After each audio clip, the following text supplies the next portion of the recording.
Pip's slippery surprise.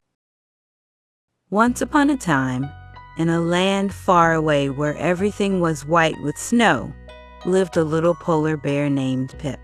Pip loved to play. He rolled in the soft snow and made fluffy snow angels. One morning, Pip woke up and saw that the world looked extra sparkly.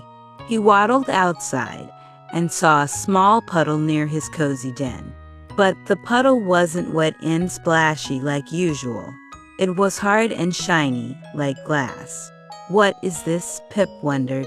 He gently touched it with his paw. It was cold and very, very smooth.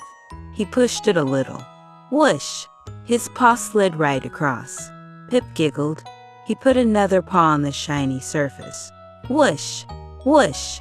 Both paws slid. This was fun. His mommy came out of the den. "Good morning, Pip," she said with a big bear smile. "I see you found some ice." "Ice?" Pip asked. "Is that what this is called?" "Yes," his mommy explained.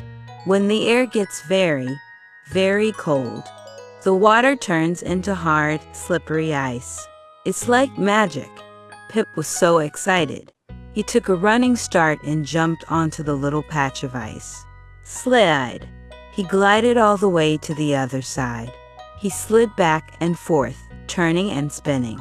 He pretended he was a fast fish swimming in the water. Later that day, his mommy took him to a huge, giant puddle that had turned into ice. It was a frozen lake. There were other polar bears and even some penguins sliding and playing. Pip spent the whole day slipping, sliding, and laughing on the ice with his new friends. He learned that cold, frosty weather could bring the most wonderful, slippery surprises. From that day on, sliding on the ice was Pip's favorite game.